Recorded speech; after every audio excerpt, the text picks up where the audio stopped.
A quick like and subscribe really helps our channel grow and allows us to bring you even more amazing content. Thank you for your support. I never thought I would find myself in a situation where I'd have to question my friendship with Jenna, but here we are. It all started innocently enough. We met in college, two awkward freshmen navigating the maze of dorm life together. Our friendship flourished as we shared late-night study sessions fueled by pizza and too many energy drinks, laughably bonding over our failed attempts at dating. But somewhere along the way, things shifted. I started throwing small get-togethers, just 8 or 10 of us, mostly to celebrate milestones like birthdays or just the fact that it was Friday. But there was something about Jenna's attendance at these parties that began to weigh on my mind. She would show up, of course, always dressed to the nines, charming the other guests with her vivacious energy. But as the night wore on, there was a familiar script. She'd monopolize conversations, drifting from one group to another, leaving a wake of uneasy tension. I'd try to steer her away from making crass jokes about our friends, and more than once, I found myself making half-hearted excuses to distance myself from her antics. It reached a point where I dreaded sending out those invites, knowing that Jenna would show up and overshadow everything with her loud laughter, often aimed at jabs that didn't sit well with anyone. One evening, after another party where I spent too much time apologizing for her behavior, I finally broke down. I texted her, a decision that felt monumental, a mix of fear and relief swirling in my stomach. "Hey, I think I need to take a step back from inviting you to parties. It's just hard to manage things when you're there." I stared at the screen, my pulse racing as I waited for her response. The 3 bubbles floated for what felt like an eternity before her message came back, sharp and cold. "Wow. I can't believe you'd say that." I felt this strange mixture of guilt and empowerment flood through me. Was I the asshole for wanting to reclaim my space, my friendships, my peace of mind? The days that followed were awkward. I avoided larger friend groups fearing that the conversation would come back to Jenna, and I tiptoed around mutual friends who seemed torn between us. Jenna didn't reach out. It felt like I'd taken a match to a bridge I didn't want to burn but had no choice in doing so. But then, one night, I received a simple text from a mutual friend. She was wondering if I wanted to grab coffee. I hesitated at first, but curiosity won me over. Over steaming mugs, she shared Jenna's side. Apparently, Jenna felt isolated and hurt, convinced that everyone loved her except me. I hadn't noticed she'd been going through some personal stuff, and all the over-the-top antics had been an attempt to mask her vulnerability. I felt a pang of regret, mixed with the thought that maybe I hadn't handled the situation in the best way.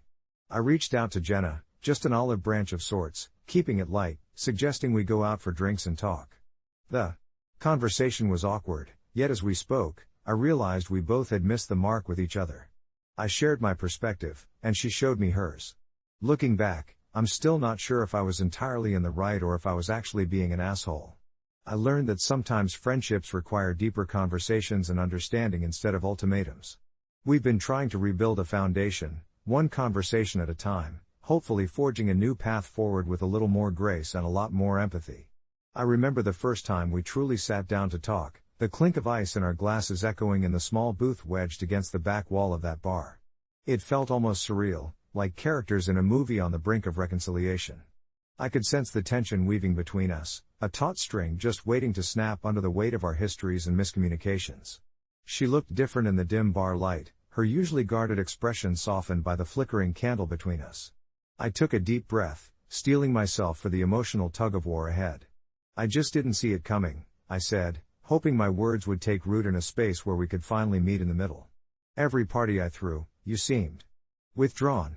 I could feel my excitement dimming when I saw you on the edge of the crowd, not really engaging with anyone."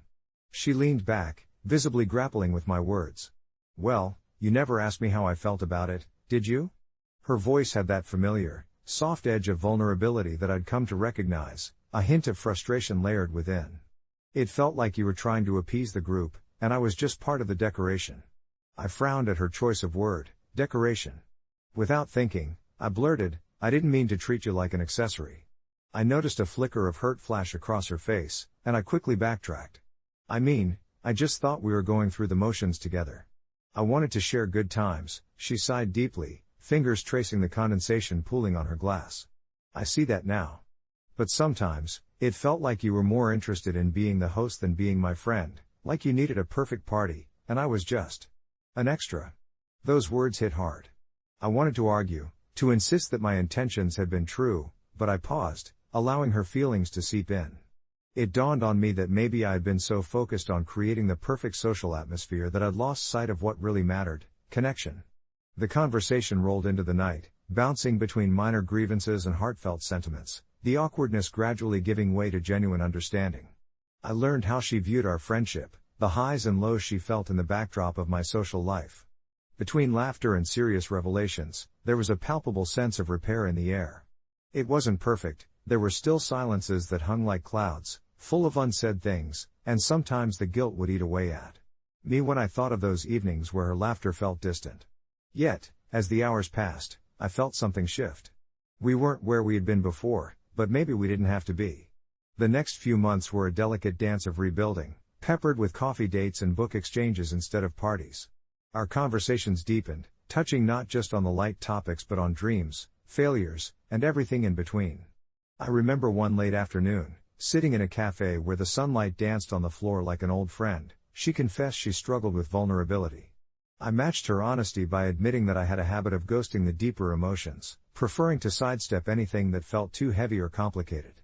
It was in those moments of shared truth that I started to see that my approach could be problematic, stunted. No more half-hearted invites to gatherings and overlooking how her absence echoed in my life. I committed to including her, not out of obligation, but out of a genuine desire to nurture our relationship. Still, I couldn't shake that lingering question from our first talk. Was I the asshole for needing to set boundaries, or was it my fault for not recognizing the friendship was fraying? Perhaps it was a bit of both, a complex tapestry woven with missteps and misunderstandings. Ultimately, it was clear that the journey to mend our friendship was more about understanding than assigning blame. And while I didn't know where we might end up, the path forward felt much clearer each time we shared a moment together, each new memory a building block toward something stronger. So here we are, navigating this space with more grace and empathy, discovering that perhaps the true test of friendship isn't in our moments of success but the nuances of our failures, learning to forgive not just each other but ourselves, one conversation at a time. One of those pivotal moments came just a week later, after an unexpectedly rainy Saturday kept me cooped up at home. I had just settled onto my couch, a pile of takeout boxes littering the coffee table, when my phone buzzed with a text from Jess. "Want to take a walk? I have something to talk about." My stomach flipped. I didn't want to overanalyze the invitation, but instinctively I knew that this wasn't just about a stroll in our favorite park. I felt both apprehension and a tingling sense of hope as I replied with a simple, "Sure. Just give me a few." As we walked side by side, the clouds hanging low above us, the air thick with the scent of damp earth and new beginnings, Jess broke the silence first. "I've been thinking a lot about what you said. I realized I've been so focused on feeling excluded that I didn't see how my actions contributed to the mess we found ourselves in." The sincerity in her voice pierced through the tension that had lingered between us since our last heart-to-heart. I couldn't help but smile, feeling a weight lift just from her honesty. Yeah, and for me, it was about feeling unheard, like my frustrations didn't matter. It wasn't about the parties, but about feeling like my feelings were being brushed off. I guess I was tired of making excuses for why I needed boundaries. The words spilled from me, as if I was finally allowing myself to breathe and let the air of vulnerability flow freely between us. "I never wanted you to feel left out, but it feels like every time I extended an invitation, you were going through your own thing. I didn't know how to reach you." Jess nodded solemnly, her brow furrowing in thought. "I see that now. I was dealing with my own issues, stress at work, family stuff, but I didn't realize I was shutting you out. I thought I was protecting myself, you know?" There was a pause as we stopped beneath the swaying branches of an old oak tree. The wind rustled its leaves, mirroring the turbulence of our unresolved emotions. "I missed you, I really did," she continued, her voice softer now, more delicate, like the moment itself. "I guess I just didn't know how to reach out without feeling ashamed." I took a deep breath, feeling the sincerity of her words wrapping around my heart like a hug. "We're in this together, Jess. I don't want you to feel ashamed of needing space. But we have to communicate, stop dancing around issues. We owe each other the honesty, even when it feels uncomfortable." Armed with a new mutual understanding, we began to talk more openly about our expectations. Sure, there were discussions about plans, but also about our emotional landscapes, our worries, and dreams. We started meeting not just during events in the community but for the little things: coffee on lazy Sundays, movie nights where we'd laugh over outdated films, moments that glimmered brighter than any party we had ever hosted. The rebuilding wasn't smooth, I'd be lying if I said it was easy. Sometimes we'd slip back into old habits, forgetting to check in with each other. But with each misstep, each awkward text or accidental silence, we would remind ourselves that growth isn't a straight line. It's more of a sprawling web of mistakes and little triumphs, golden threads weaving us tighter. Months passed, and while our friendship wasn't wholly restored, it felt reborn, like a flower stubbornly blooming through asphalt, resilient and beautiful. I realized that it was okay not to have all the answers, to not put an official label on our bond just yet. What mattered was the journey we navigated together, filled with more understanding. And even in silence, we were learning to be okay. One day, at a small gathering at another friend's house, I caught Jess's eye across the crowded room. She raised her glass, a smile blooming on her face. That simple gesture felt monumental, like we had said so much without uttering a single word. Looking back now, I think about the precarious balance of friendships and how vulnerability, when shared, can create something beautiful from chaos. Sometimes, all it takes to mend a frayed connection is acknowledging our imperfections and extending the grace to learn together. And as I stand on this winding path, uncertain of where it leads, I feel a new sense of resilience alongside Jess, a promise that we would continue to navigate the hard conversations, weaving our laughter and heartaches into the intricate tapestry of our friendship one day at a time. I still remember the moment everything changed, the day I sat on my bed, scrolling through Instagram, when my mom knocked on my door. The look on her face told me this wasn't going to be a simple chat about dinner or my plans for the weekend. "Can we talk?" she asked, her voice smaller than I remembered. Instinctively, I felt my heart sink, and I gestured for her to sit beside me. I had no idea that the next few minutes would thrust me into a moral quandary that would shake my already wavering sense of loyalty to my family. Mom had been trying to hide her debt problem for a while, and though I suspected something was off as I watched her tense up during calls with bill collectors, it was still a jolt to hear her say it aloud, "I can't keep up with the payments anymore." Suddenly, my hard-earned college fund, something I had been saving for years, became the focal point of our conversation. "I need your help," she said, her eyes glistening with unshed tears. I felt a rush of love and a twinge of resentment. Honestly, it felt like I was being pulled into a whirlpool of guilt.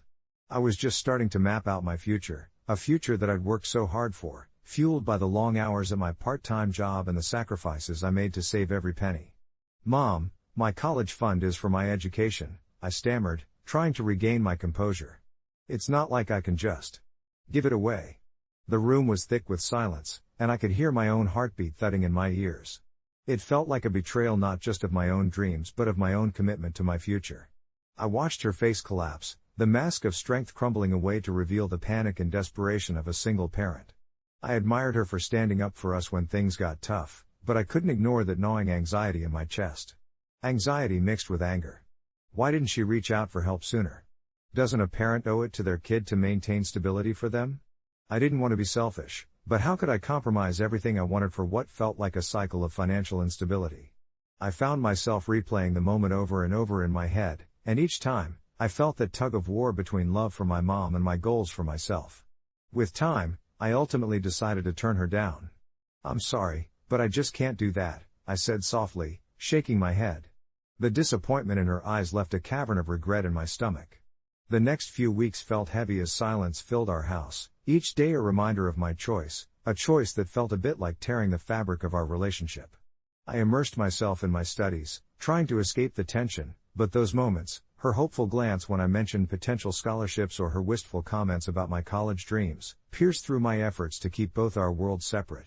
As the months went by, our interactions became strained. Dad, who was more of a distant memory than a frequent presence, made things even murkier. He called one evening to check on us and inadvertently added fuel to the fire. "Your mother is just being stubborn," he said gruffly, dismissing her concerns. That small comment unleashed a tide of rage within me, forcing me to confront the reality that this wasn't just about money, it was about a family struggling to hold together the fragments of a life that hadn't turned out the way we all hoped. I started questioning everything, my choices, my future, even my feelings toward my mom. Was I the selfish kid who turned her back in a time of need? Or was I justified in protecting my dreams? Months later, around the time of my acceptance letters, I found myself seated at the kitchen table across from her, a stack of unopened envelopes piled between us. I got in, my voice was flat, lacking the excitement I should have felt. Instead of celebrating, We sat there as if burdened by unspoken words. Rather than the jubilant moment I imagined, it became a reminder of all that lay between us. "What are you going to do?" she asked, but it was more of a whisper, her vulnerability mirrored by her expression. I had an idea, a small flicker of hope amidst this despair, but I hesitated. "I want to go," I finally confessed, "but maybe I could help you with some of the bills. Just a little." For the first time, I saw a glimmer of pride in her eyes, mixed with the weariness of a mother who had already given so much. It wasn't a perfect solution, and it certainly didn't fix everything, but it was a start, a bridge on the shaky ground between us. I may have refused to give up my college fund, but in that moment, I chose to stand by her in a different way. I think, ultimately, we are all a mix of selfishness and selflessness, navigating the complexities of family and responsibility. I still don't know if I was the asshole or if I made the right choice, but I hold on to the belief that love, in its strangest forms, can sometimes redefine our paths in life. As I sit here now, watching the sun dip below the horizon, I realize that this story isn't just about money or a college fund. It's about understanding that sometimes, saying no doesn't mean you don't care, it means you're trying to find a way to care for each other, even when it feels like everything is falling apart. I remember the day it happened as if it were yesterday. My phone buzzed incessantly, that annoying ringtone piercing the stillness of my afternoon. I picked it up, expecting a text from my best friend about a new series we'd been binging, but it was my mom. Just a few words at first. "Can we talk?" "Important." My stomach sank. Mom rarely asked to talk like that unless it was about something serious. I thought about the countless times I had mentally prepared myself to take on heavier burdens, but what she had to say caught me off guard. Sitting at my desk, surrounded by textbooks and half-finished assignments, I felt that familiar knot forming in my chest. When I called her back, her voice trembled. "I've been trying to figure things out with the bills, honey," she started, hesitating as if the words were hard to muster. I sensed where this was going, yet a part of me clung to hope. Maybe she just needed a little guidance, or there was a new job opportunity. But no, it was worse. She laid it all out, the debts, the missed payments, looming financial crises. I caught my breath at her mention of your college fund as though it were a mere line item on a spreadsheet, not the foundation of my future. I'd spent years planning, dreaming, hoping to leverage that tiny fund into something bigger. My heart raced with a mix of fear and anger, a swirling storm of emotions. Her voice softened as she continued, "I know it's a lot to ask, but I really need your help." I could almost visualize her, sitting in the dim light of our cramped living room, looking smaller than I remembered, trapped in a relentless cycle of regret. As guilt washed over me, I wanted to scream that she had promised me a better future, one she had dreamed for both of us. Yet the thought of abandonment also loomed large in my mind. After all, she had sacrificed so much for me. I couldn't just turn my back on her, but the thought of handing over my hard-working college savings twisted at my insides. Days passed, but the conversation lingered like an uninvited guest. I spoke to friends, tried to convince myself what the right choice was, but their well-meaning advice didn't help. "You're not an asshole for wanting a future for yourself," they'd say. Still, their words felt distant, hollow almost. I spent restless nights tossing and turning, images of my mother's face mixing with visions of my college dreams. I didn't want to be the villain in this story, nor did I want to sacrifice my aspirations to become a martyr. The night before our final conversation loomed over me, heavy and suffocating. I knew I couldn't keep swaying in indecision forever, the fear of making the wrong choice gnawed at me. That evening, I approached her, feeling dread ripple through my body. "I can't give up my college fund, Mom. It's my future, my chance to break away from everything we've been through." Her eyes, those deep wells of emotion, held disbelief tinged with hurt, but I saw a glimpse of understanding there too. Perhaps she recognized the struggle in my heart, the battle of wanting to support her while needing to build my life. After a silence that felt like an eternity, she finally nodded. "I see. It's your choice to make, and I don't want to take that from you." I watched her retreat into her thoughts, the weight of this decision settling heavily between us, both of us unsure of how to navigate the aftermath. As I reflect now, unsure if I did the right thing, the sunset seems to echo my internal struggle, the radiant colors a reminder that endings can also be beautiful beginnings. I can't say if I'll ever shake that sense of guilt, wondering if love and sacrifice can ever truly coexist without tearing one apart. A few months later, after diligently working part-time and focusing on my classes, I noticed a change in my mother. Instead of spending sleepless nights worrying over debts, she started taking control, searching for new jobs, attending workshops, connecting with others who could elevate her career. It was slow, but I could see hope creeping back into her life. In moments of doubt, I found myself revisiting that conversation, how it unfolded and morphed into something unforeseen. I learned that even in moments laden with tension, there is a possibility for growth, for both my mother and me. Realizing that love manifests differently for each of us gives me solace. What we desire can shift, turn, and evolve, just as we do. So no, I may never stop wondering if perhaps I was the asshole back then, but I'm slowly starting to understand that sometimes aligning our hearts means making the hardest calls, with hands trembling and voices faltering, but never without love. In the weeks that followed my decision, life felt strangely muted. The air in our home thickened with unspoken words and unshed tears, a heavy blanket that wrapped around us as we tried to navigate this new, uncertain space. I kept my distance, mostly retreating to the small room I'd claimed as my sanctuary, where posters of my favorite bands clashed with textbooks filled with dreams I still held tightly. Each night, I would lay there, staring at the ceiling, running my fingers over the hard spine of my college fund savings account, my heart as heavy as it was when I turned my mother down. One evening, she knocked on my door. It was tentative, almost as if she were afraid to disrupt the fragile silence that had fallen between us. "Can I come in?" she asked, her voice barely above a whisper. I hesitated for a moment, unsure whether I wanted to re-enter the conversation. But knowing that we couldn't just let the air sit stagnant, I nodded, pushing the door open wider. She stepped inside, her face drawn and weary, the weight of her financial burdens etched across her brow. "Can we talk?" she said, perching on the edge of my desk, her fingers fidgeting with the hem of her sweater. I could see the flicker of hurt in her eyes, the remnants of our last conversation still haunting her. "I've been thinking about what you said."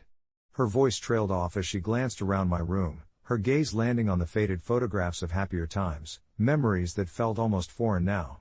I waited, my heart racing, unsure if I was ready to hear her feelings, or if I even wanted to relive that emotional chaos. It felt as though we were balancing on the precipice. One slip could send us tumbling down into anger or resentment. I don't want you to think that I blame you," she finally continued, the words spilling out like drops of rain in a sudden storm. I was scared. Scared of losing the only thing that's been constant for me. I felt tears pricking my eyes. "Mom, I didn't mean to make things worse. I have to think about my future too. I know it's selfish but, no," she cut in firmly, a new kind of resolve sparking in her tone. "It's not selfish to want better for yourself. I realize that now. I've been struggling for so long, and I projected it all onto you. I shouldn't have. It's my debt, my choices. And while I would give anything to have my own college fund, I realize now that I can't force you to carry the burden of my mistakes. You deserve to have your path, and I need to find my way through this without dragging you down." The raw honesty in her words washed over me like a bomb. I hadn't expected this, didn't anticipate that our roles might shift in this way. I hadn't realized she hadn't seen me as just her child, but as a vessel to salvage her dreams. We sat there in silence for what felt like hours, letting the weight of our conversation settle between us like a fragile truce. I saw her vulnerability, but I also recognized my own fear mirrored back at me, the fear of failing to live up to the dreams we both held. "Maybe we both need to start over," I said quietly, my voice trembling. "We can face this together, but not on my shoulders alone. You have to let me pursue what I want." A flicker of hope lit her eyes, and in that moment, something shifted between us. It wasn't just about the money, it was about rebuilding trust, redefining love, and understanding what it meant to stand together while acknowledging the burden each of us had been carrying. It was about recognizing that love can be fierce and protective but also gentle enough to create space for both of us to breathe. Gradually, our conversations began to change, morphing into something more profound than we'd imagined. We talked about her debts honestly, about the job she was thinking of pursuing, about how budgeting wasn't just a punishment but a chance for rebirth. I shared my aspirations too, the things I wanted to study, and the dreams I held tightly inside. With every word, we moved closer back to each other, each moment stitching up the frayed edges of our relationship. As I write this, months later, I can finally acknowledge that I never stopped wondering if I was the asshole. Perhaps I was at one point, but I was also a daughter trying to carve out her own life amid chaos. And isn't that what love asks of us? To hold both our dreams and our loved ones' dreams in the balance, even when it threatens to tear us apart? I still don't have all the answers, but every day feels like a chance to learn, to grow. I'm working on my future while watching my mother fight for hers, an unexpected team navigating the complexities of life with newfound respect. Sometimes, saying no opens the gateway to saying yes, to ourselves, and to the hope of brighter tomorrows. Confession, I did something terrible this past couple of weeks. It all started when I received a call from an old friend, Derek, someone I hadn't spoken to in years, and his voice felt like a distant echo of a happier time. We had been inseparable during our university days in an art program, dreaming of gallery shows and creative lives, but life had taken us down different paths. Derek moved to a bustling city to chase fame, while I settled back in our quiet hometown, working an unfulfilling job that barely allowed me to keep my modest apartment. When he called, it continued as a casual catch-up, where laughter mingled with nostalgia, but subtly there was something beneath his jovial tone, a weight. He was discouraged by how his art career was stagnating. He talked about unsuccessful exhibitions and a lack of inspiration, and with every word, a gnawing guilt unfurled inside me. You see, Derek was always the talented one, bold and expressive, while I lingered in his shadow, quietly scribbling away, sharing my works only with a select few, too afraid of criticism. He ended the call with an invitation. Come visit, he said, I need a fresh pair of eyes, a friend who believes in me. The excitement swallowed me whole, but along with that excitement was a pit of dread as I began to think about the situation more closely. When I arrived at his downtown loft, filled with canvases and clutter, I felt a strange cocktail of admiration and envy pulsing through my veins.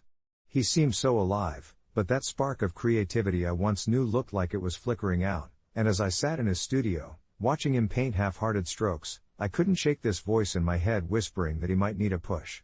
After a few days of playful banter and wine, I sat down with him one evening, the dim lights casting our shadows against the walls, and I revealed a secret I had kept for far too long. I had a collection of sketches and paintings that I knew could get him noticed, and for a fleeting moment, I believed I was doing the right thing.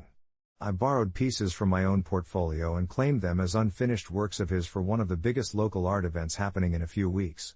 My heart raced at the thought of heaving some semblance of success into his life, even if it was tangled in deception. Derek, eager yet oblivious, embraced the idea, turning the wheels of our old dreams as I created an email to submit the work while waiting through sleepless nights of nervous anticipation. The day of the exhibition arrived, and we stood shoulder to shoulder, our bones vibrating with excitement. The crowd was a blur, a tapestry of strangers and art lovers who came to whisper and ponder. My heart sank, melting under the weight of guilt every time someone praised the pieces as Derek's. I could feel his pride swelling with every compliment, yet all I could think about were the artists out there who had poured their souls into their work, unaware that their creativity was becoming a mask for my flaws. As the night progressed, I watched him flourish, drawing attention, and my heart ached as the applause solidified everything I had wrongfully constructed. I should have felt proud, yet each cheer drove a dagger further into my conscience. Did Derek deserve this? And what would happen when the truth unveiled itself? As the exhibition came to a close, the ominous specter of my deceit loomed large. The guilt I had buried began clawing its way to the surface, and I couldn't sleep those nights, my mind plagued with thoughts of what I had done. A week passed, and I knew I had to come clean.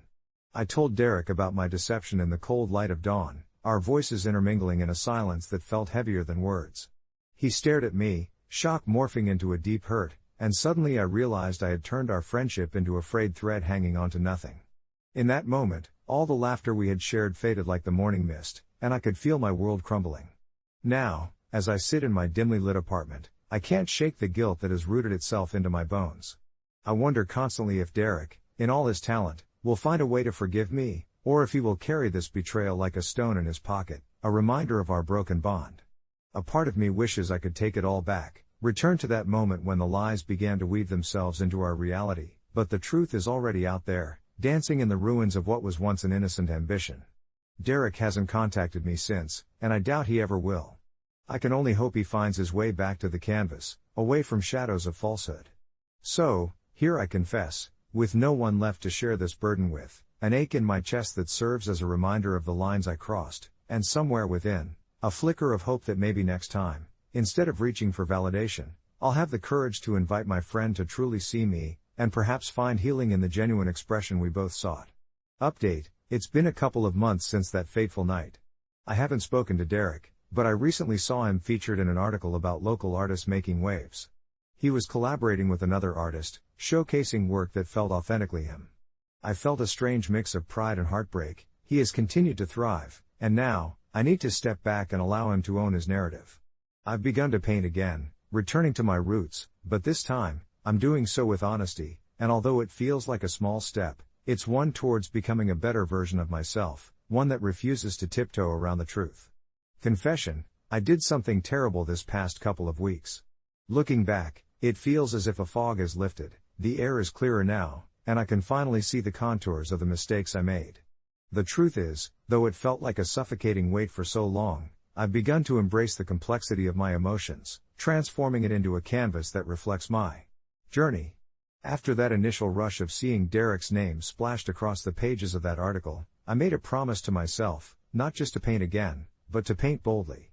The same week, I decided to sign up for a local art class, held in a sun-drenched loft downtown.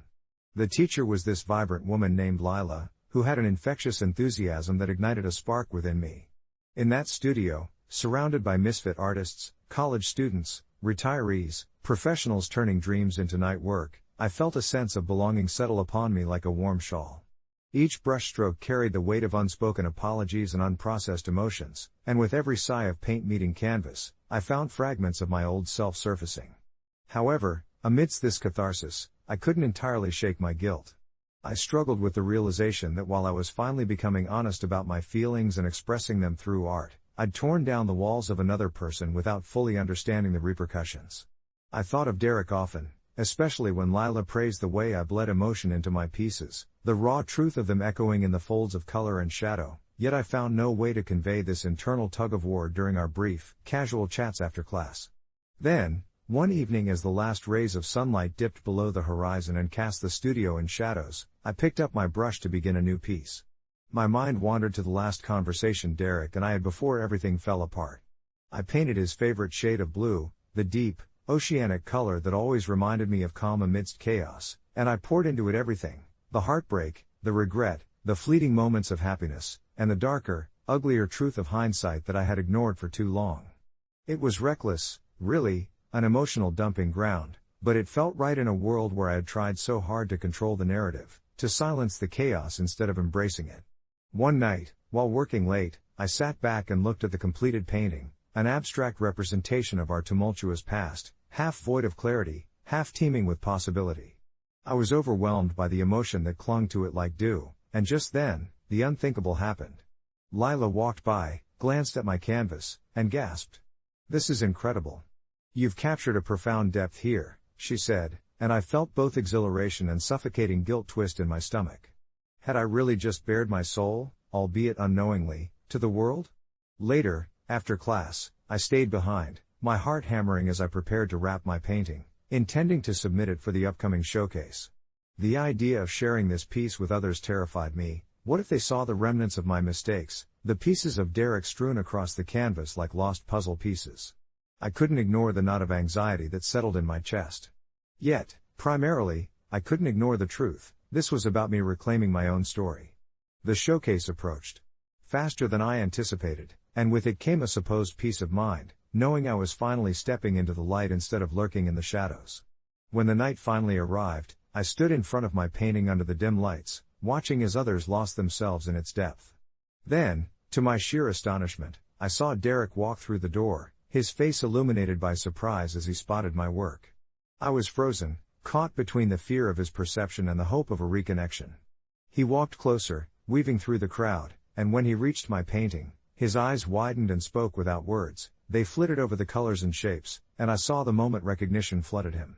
I felt my heart race with a mixture of dread and excitement at the thought of him seeing through the brushstrokes to the person behind it.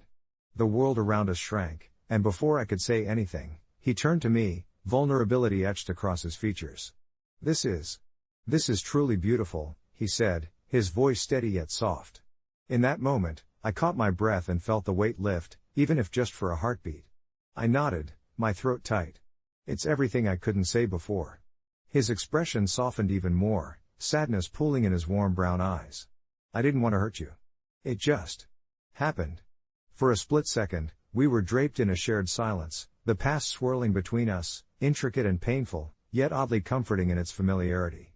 Slowly, cautiously, we began to discuss our journeys over the past few months, how he had channeled his creative energy into collaborations and how I had turned mine into this raw honesty, and as we spoke, I realized the gap that had once felt impossible to bridge was narrowing. There would not be a tidy resolution or a perfectly wrapped ending, but in our open exchange, I could sense the flicker of hope, the possibility of both healing and understanding going forward. Our paths had diverged in ways we hadn't expected, yet there was still a part of us that needed to navigate this newfound honesty together. In the days that followed, we began to reconnect, vulnerable yet cautious, allowing ourselves grace as we rediscovered each other in the light of what we had both created, art crafted from pain and resilience. I think back on that time now with a bittersweet reminiscence, allowing myself the space to feel pride for how far I've come. I still paint, still share, and still embrace the unfolding narrative of my story. I've learned to let the brush speak for me while crafting my own truth under the ever-turning canvas of life, one brushstroke at a time. As the days turned into weeks, my small home studio became my sanctuary, a place where I allowed every emotion to spill forth onto the canvas. The soft hum of my music intertwined with the whispers of distant storms rolling outside, and each time I dipped my brush into the vibrant hues of my thoughts, it felt as if I were shedding the layers of my old self. I began to explore themes of connection and disconnection, joy and sorrow, using colors that embodied the spectrum of human experience. The canvases seemed to breathe with life, and I often found myself lost in the process, the world around me fading away as I immersed myself in this newfound dialogue between heart and hand. One afternoon, while layering a particularly haunting shade of blue, representing the cool depth of longing, I received a text from Derek. It was simple, yet profound. Would you like to see the gallery showing next weekend? I'd love to hear your thoughts. My heart raced and my hands trembled, both from excitement and the weight of what was about to unfold. I hadn't seen him in person since that split, and while I yearned for connection, I feared where it might lead us. Still, I clicked the response button before my hesitation could echo in my thoughts. I'd love to, Derek. I'm excited to see your work. The exchange felt innocuous, but I knew better. Beneath the surface of those words lay the years of friendship we had shared, the love that remained like a ghost between us, and the unspoken wounds yearning for closure. As the day approached, I busied myself painting, though each stroke felt laced with the nerves bubbling beneath my skin. I imagined what Derek's work would look like, how he would have evolved as an artist, and what stories he would share with his audience. The gallery was vibrant with life, walls decorated with familiar motifs that I remembered from our own collaborations, yet something was notably different. This felt like a powerful shift in both his art and our relationship. When I arrived, I spotted him from across the room, standing tall beside his latest pieces, the space around him a swirl of admirers.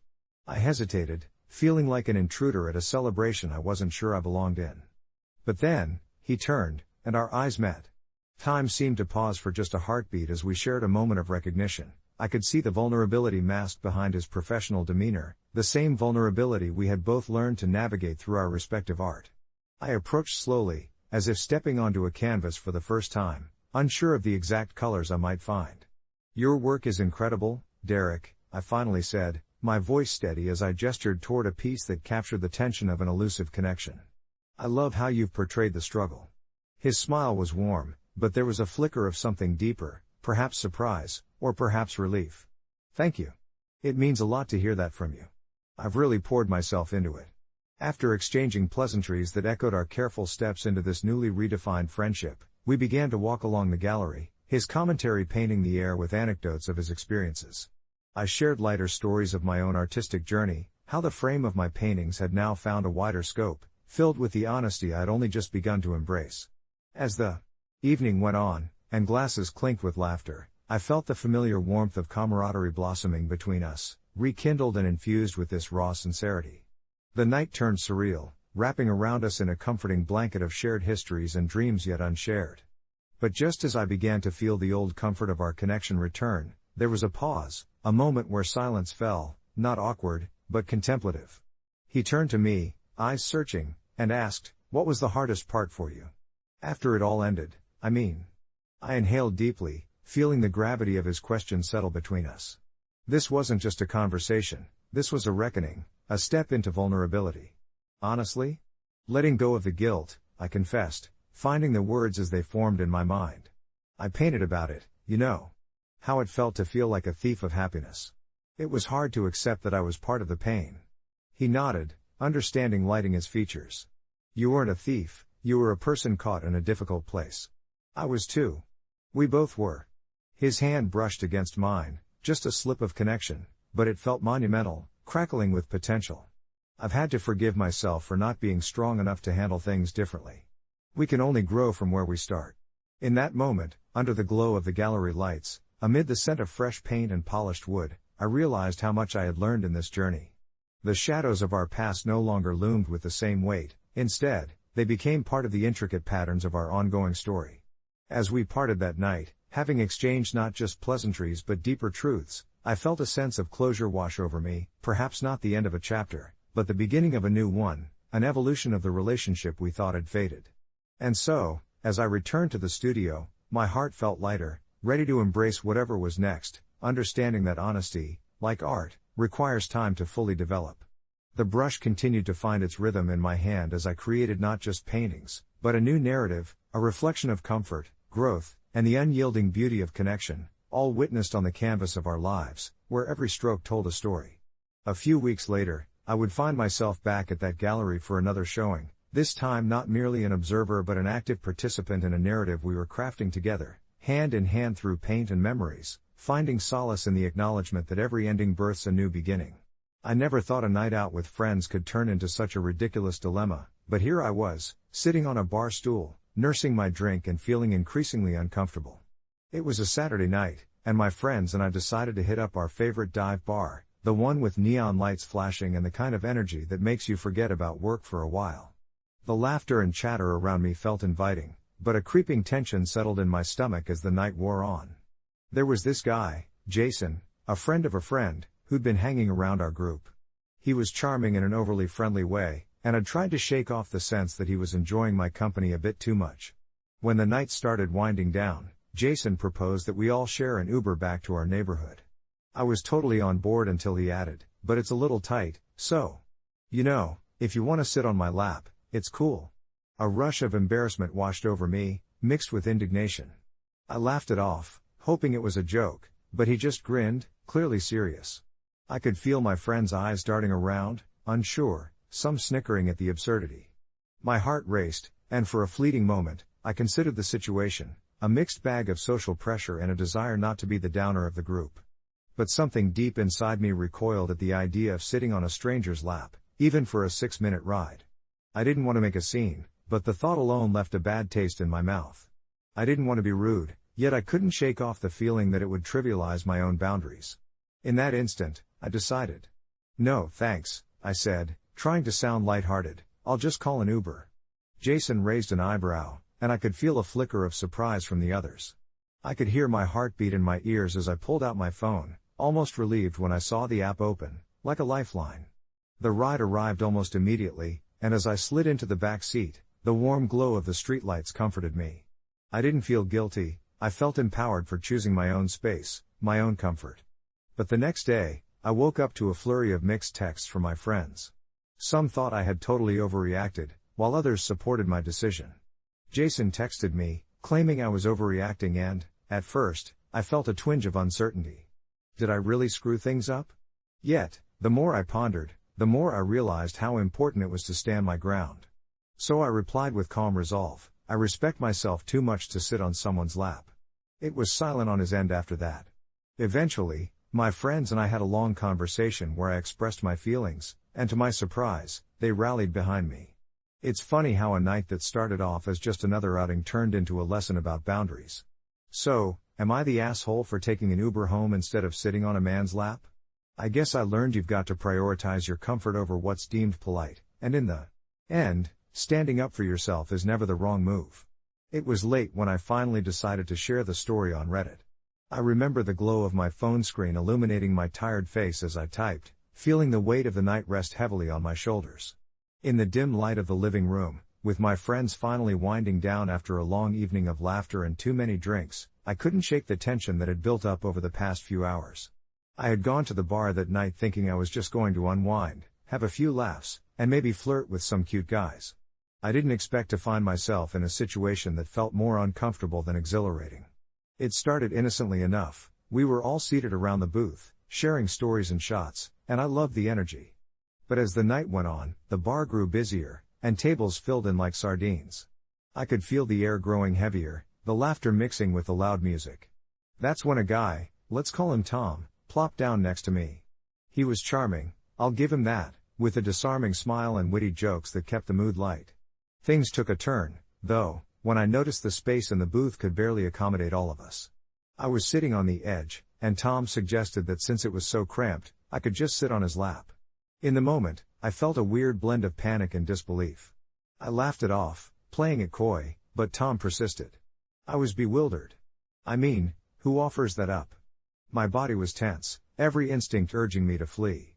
I could feel my heart racing as I tried to summon a smile, but deep down, I was only feeling more and more uncomfortable. As I caught the worried glances from my friends, I took a deep breath and stood my ground, saying, I'd rather just take an Uber home, thanks. And honestly, it was brave of me, I felt brave, until I saw Tom's face fall, that smirk replaced with a mix of confusion and irritation. My friends exchanged looks, and I could hear quiet whispers, some in support of me, others unsure, and I felt suddenly trapped in my own mind. Did I overreact? Was I being rude? I couldn't shake the feeling that perhaps this was just a harmless suggestion in the eyes of some, but for me, it represented a line I wasn't willing to cross. After stepping outside to call the Uber, I felt the cool night air hit me like a needed wake-up call. I thought of all the times I had compromised my comfort for the sake of others' expectations, and it filled me with resolve. I'd rather ride alone than feel that pressure to sit on a stranger's lap. As I sat in the back seat, scrolling through Reddit, a thought struck me. Perhaps what I'd experienced wasn't just about that particular instance but about speaking up in a world where being nice sometimes felt like just a cover for discomfort. After typing my story and hitting post, I felt an odd mix of relief and vulnerability. As the comments started rolling in, so many people understood my perspective. "You're not the asshole," echoed from screen to screen, a chorus of solidarity that warmed my heart. And while the night was far from what I'd hoped, it turned into something much more significant than just a poorly timed joke. Yes, it was just a night out, but it transformed into an unexpected lesson about what it means to trust yourself. I spent the next few days thinking about that experience, recognizing how often we brush off our own boundaries for the sake of acceptance. I even started to notice more of those moments in my daily life, where I'd hesitate to voice my discomfort, swayed by the fear of seeming rude. Reading through the supportive threads fueled my drive to stand my ground, and I began to embrace saying no when I needed to, a skill I realized I'd neglected in my efforts to go along to get along. A couple of weeks later, I saw Tom again at another bar, and instead of feeling anxious, I just felt indifferent. He approached me to chat, and I politely kept the conversation light. I knew I had made the right choice that night, because ultimately, valuing my comfort over someone else's casual expectation felt like a small victory. I ended up getting home that night feeling empowered, and while I know I might face similar situations again, I also know now that being true to myself is always worth it, no matter how awkward it feels in the moment. In the end, I learned that standing up for myself is never a wrong move, it's a chance to rediscover my voice, my space, and my boundaries. So no, I'm not the asshole for choosing an Uber over a lap, but I'm proud I chose to prioritize me. As I sank into my couch, the soft fabric enveloping me, I couldn't shake the odd blend of liberation and anxiety that still buzzed inside me. It was strange how such a simple decision could spark so many emotions. I replayed the night in my mind, the vibrant laughter, the thumping bass of the music, the wave of warmth that washed over me as I watched my friends dance, each of them lost in their own world. I remembered the moment it shifted, that realization that I was uncomfortable, that pressure to conform to an unspoken agreement just to keep the peace. I had always considered myself a go-with-the-flow person, but that night, I felt something crack within me, something that whispered it was okay to disrupt the flow, that it was okay to be a stick in the proverbial wheel if it meant preserving my integrity. The next few days rolled by in a reflective haze. I felt lighter in my interactions, as if I was shedding some skin. At work, I found myself speaking up in meetings where I might have let others dominate. I would joke about it to myself, saying, "Hey, if I can say no to an awkward lap ride, I can definitely voice my ideas." My coworkers laughed, likely thinking I was just being quirky, but for me, it was a reinvention. The incident became a quiet but significant marker, a reminder of what it meant to assert myself. Later that week, I bumped into Mark at a coffee shop. He was already at a table, scrolling through his phone, when I walked in. The first thing I noticed was the stiffening of his posture as our eyes met. Part of me wanted to walk over, to clear the air, But another part, the braver part, told me to just grab my coffee and be on my way. As I stood in line, I debated my next steps. Should I confront him? Apologize for being rude, or better yet, should I inquire about his reaction? I certainly wanted to know if he regretted it, or if he still felt I had overstepped by turning him down. In that moment of indecision, as I waited for my soy latte, my phone buzzed with a message. It was from Sarah, my close friend who had backed me up that night. "How are you holding up? I know things got weird with Mark. Let's talk." I smiled, that little flutter of warmth igniting inside again. I shot her a quick reply, reassuring her I was fine and would love to chat. It was strange how one experience could ripple through various aspects of your life, redefining friendships, shifting dynamics. Later that afternoon, after what felt like a caffeine-fueled confession with Sarah, I learned that Mark had been taken aback by my decision, less about my refusal to sit on his lap and more about the way I articulated my feelings. He said something about respect, Sarah recalled. It struck me as comical how he had made a big deal out of a small snub, but there was a grain of truth in it, a lesson for him, maybe. Days turned into weeks, and though I hadn't spoken to Mark since that coffee shop encounter, I noticed a change in him. He approached our mutual friends, started conversations with my name embroidered on a few hesitant apologies that slipped out during group outings. I would hear snippets, vague admissions that felt like half-baked attempts to rewrite our shared narrative. It didn't matter to me as much as it had. I felt grounded, unfazed by his need for validation. Looking out my window as the city hummed below, I realized that this experience, that simple Uber ride home, had opened something within me. I was more attuned to how I felt in various situations, and how I didn't have to adjust myself just to fit someone else's frame. It was then that I understood, some lessons come wrapped in unconventional packages, and sometimes a night of awkwardness can lead to unexpected revelations about who we are and who we choose to become. So, no, I wasn't the asshole, but part of me knew that this was only the tip of the iceberg. I would encounter moments like this again, tiny crossroads where comfort and courage met. Each decision carving out a little more space for the authentic me to thrive. And maybe, just maybe, that was the greatest victory of all. I never thought my day would take such a bizarre turn, but then again, life has a funny way of throwing curveballs when you least expect them. It started like any other Saturday. I had decided to treat myself to a day at the local spa, a hidden gem nestled between two bustling streets, known only to locals and those who frequented hot yoga. I felt the weight of the week lifting off my shoulders as I stepped through the glass doors, the scent of lavender and eucalyptus wrapping around me like a warm blanket. After a long week of work and a slight spat with my partner, I craved a little self-love, and nothing screamed indulgence more than a day spent in soothing baths and rejuvenating treatments. When I finally made my way to the changing room, the bright lights flickered slightly, and the mirrors reflected an array of individuals, all preparing to unwind and ultimately transform into their most relaxed selves. I glanced at my watch and realized I had plenty of time before my appointment, so I took a moment to center myself, unhurried by the world outside. As I stood there, draped in my oversized robe, a wave of spontaneity washed over me. Maybe it was the tranquil ambience or perhaps the lingering frustration from the previous week that nudged me toward what I would later refer to as my confident, yet reckless moment. I could hear faint laughter and casual chatter coming from outside the changing room, the sound of people enjoying each other's company, and I suddenly felt the urge to join in on that liberation. With a mischievous smile creeping onto my face, I slowly peeled off the robe, shrugging it off as though it were nothing more than a layer of mundane responsibility. Standing fully naked in front of the grand mirror, I marveled at myself, feeling unburdened. But the moment I turned around and stepped out, my heart raced as I realized the gravity of what I was about to do. The short hallway leading toward the relaxation area was adorned with serene wall art, pieces capturing nature in beautiful, muted tones. But just as I stepped out, I heard laughter that was suddenly interrupted by sharp gasps. I froze. Standing there in my full glory, I felt the cool air wrap around me, prickling my skin and sending a flush of heat to my cheeks. In that instant, embarrassment overwhelmed me, but something deeper held me rooted to the spot, a strange exhilaration laced with vulnerability.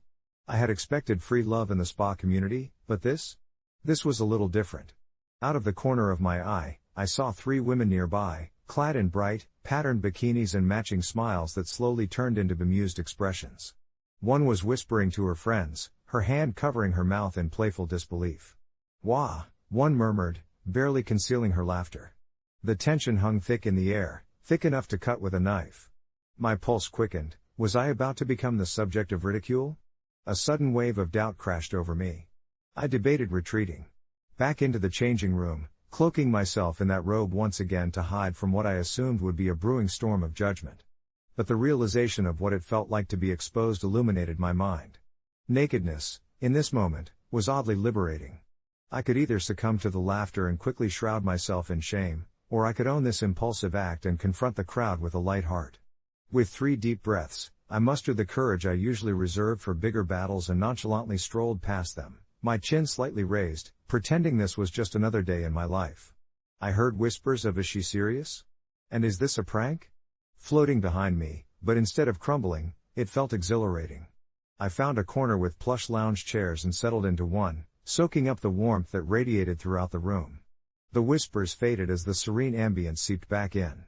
As I reclined, a persistent thought flickered in my mind: was I the asshole here for setting such a bizarre precedent? Or was this simply a testament to self-acceptance? Hours passed, the sun drifting just out of sight, and I eventually retreated back to the changing room, a soft smile lingering on my lips. As I slipped back into my robe, I overheard one of the women from earlier discussing their visit while I made my way back across the main hall. I couldn't quite catch their words, but snippets like "that was really brave" caught my attention, draping warmth over my prior embarrassment, transforming it into something uplifting. Back in the sanctuary of my robe, I couldn't help but reflect on those moments of unexpected bravery. Perhaps it didn't matter whether I was the asshole or the hero. In that light-hearted chaos, I had reclaimed a sense of freedom I had long forgotten, something deeper than just a physical state. It was an emotional release. Later, I found myself drafting a post titled "AITA for getting fully naked in a public changing room?" on a popular forum. I recounted the entire day, weaving in my feelings and capturing my tiny triumph nestled within an absurd situation. As I hit post, I realized that whichever way the opinions rolled, the narrative of that day would always chase me into the calmer corners of my mind, reminding me that in life, embracing vulnerability is often the truest form of strength. And as I drifted off to sleep that night, a content laugh escaped my lips when I thought how wonderfully bizarre life could be. The next morning, I awoke with a sense of lightness, a mellow nostalgia washing over me as I recalled the previous day's events. I had anticipated a barrage of judgment when I posted my story online, half expecting to be branded a social pariah for my audacious decision to strip down in a public changing room. Instead, I found myself navigating through a cascade of comments ranging from sympathetic to hilariously incredulous. People weren't just concerned about my nakedness, they shared their own stories of embarrassment, vulnerability, and the mighty human spirit that often rallies around moments of mortification. I brewed a cup of tea, the steam curling in the cool morning air, as I read through the comments. A particularly kind response struck me. Someone had remarked, "Being comfortable in your own skin is a rebellion worth celebrating." This notion anchored itself in my mind. It sparked a lingering warmth that encouraged me to shed the lingering anxieties I had faced in the past: self-doubt, the fear of being judged, and the incessant worry about societal norms. With renewed energy, I decided to take a long walk, letting the crisp autumn air fill my lungs. I meandered through the park, where the leaves danced around me in hues of yellow and orange, the sunlight filtering through the branches in a gentle, dappled embrace. I pondered what it meant to be truly comfortable, not just with my body but with my choices, every decision I had made. Each step felt liberating, almost like the last remnants of my previous anxieties were falling away with the leaves surrounding me. I stopped by a small cafe that I loved, the aroma of brewed coffee wafting through the air, intermingling with the sweetness of cinnamon pastries. As I sipped my coffee, I found myself reflecting on the connections I had formed, both online and offline, during this whimsical escapade. I felt that my experience had resonated with others, which tethered us together in a peculiar yet comforting way. Over the next few days, my post garnered even more attention, sparking long threads of laughter, solace, and the gentle reminder that we all share uncomfortable experiences, stretching beyond the boundaries of physical nakedness. I began to see vulnerability as a shared human element, one that spurred empathy and laughter.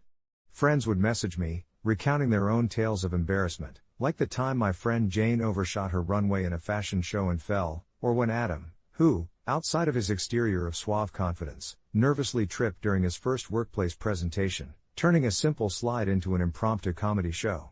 Each story illuminated a part of our shared human experience, and as I shared some of my own, laughter echoed across our group chats, creating an unspoken bond. These little encounters began to shape a new narrative in my life, where I felt more at ease, more present in each moment.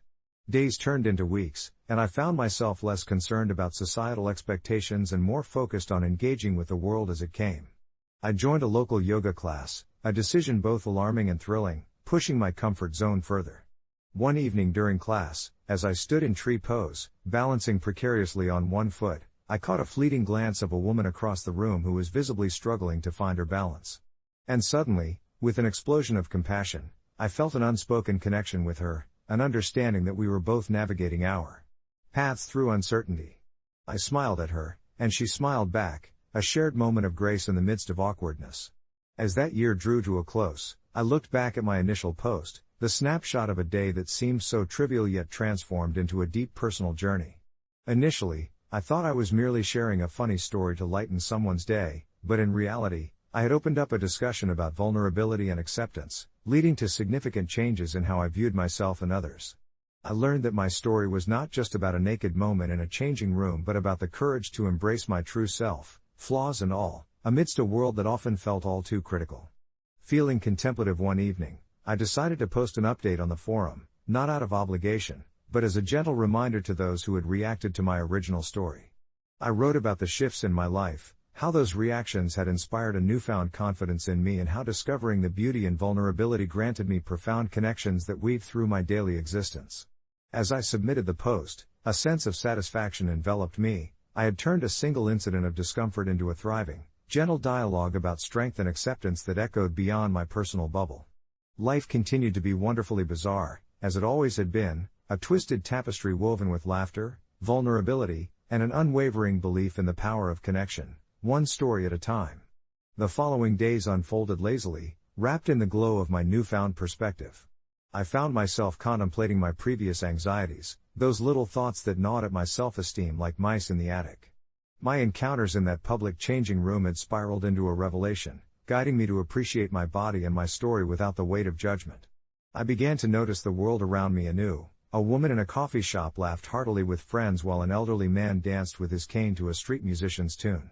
Each moment felt pregnant with life, vibrating with stories often left unsaid, and suddenly my heart felt expansive, capable of weaving connections in ways I had never considered. Encouraged by the sentiment brewing inside me, I decided to revisit the gym, the source of that awkward changing room encounter. The scent of eucalyptus wafting through the air as I entered the facility felt oddly comforting. I felt a strange sense of belonging among the machines and weights. Everyone around me was lost in their own rhythm, striving for their goals, emotionally clad as they worked on forms that were poised for twists, triumphs, and sometimes, embarrassing moments. I chuckled to myself, envisioning how I could transform any discomfort into laughter. As I moved towards the changing areas, my stomach fluttered, but not with the anxiety I had felt before. Instead, it was more akin to excitement, an anticipatory spark reminding me that uncertainty was merely a precursor to growth. In the changing room, I opted for a middle ground. I wore a bathing suit top with airy shorts rather than resorting to the bold nudity I'd displayed previously. As I slipped off my clothes, I noticed my reflection and paused. There was a freedom in shedding my anxiety like an old skin. I lifted my head a little higher, mockingly posing as if to a mirror audience, smirking at the absurdity of it all. The building's soft hum filled the space as I stepped out to face the world once again. To my surprise, I was soon greeted by warmer smiles, including a nod of recognition from a fellow gym-goer I had shared glances with in the past. Later, I basked in the pool, savoring every ripple and splash, feeling liberated by the sunlight dancing off the water's surface. Laughter echoed around me, a melodious reminder of a world that thrived on connection. I chatted with a few other swimmers, exchanging snippets of life stories, casual and straightforward, but it felt meaningful. It was that unassuming atmosphere of energy that bound us together, all of us in our own respective journeys. After what felt like hours in the sun and splashes, I returned home and opened my laptop, eager to check the reactions to my Reddit post. The responses were a vibrant tapestry of empathy, humor, and shared experiences. People opened up about their own vulnerable moments, their ridiculous mishaps, moments of embarrassment, and those flickering instances of undeniable human connection. I felt a profound sense of community enveloping me as I read through each comment. I even chuckled at a few amusing takes, like a user admitting to accidentally wearing mismatched socks for a week straight because they were too scared to ask for help. As I pondered whether I should share more of my own stories, I reflected on how small moments could birth camaraderie. So, I decided to embark on a new journey, crafting tales of awkwardness and vulnerability, blending them into reminiscent essays to share with my newfound community. I felt an invigorating kinship growing, a feeling that perhaps, by exposing our flaws, we help others feel less isolated in their own. That night, as I lay in bed, the quiet hum of the world surrounding me, I felt grateful for the vibrant narrative life presented. I nestled deeper into my covers, casting my mind back to the changing room encounter, relishing in how a single moment of embarrassment had catalyzed a wave of transformation within me. Perhaps my initial question of whether I was the asshole had been answered. It was never about the nakedness itself. In bearing my vulnerabilities, I ultimately found strength, lightened by connection, and I drifted off, smiling at the thought of the everyday absurdities and the beautifully shared experiences yet to come.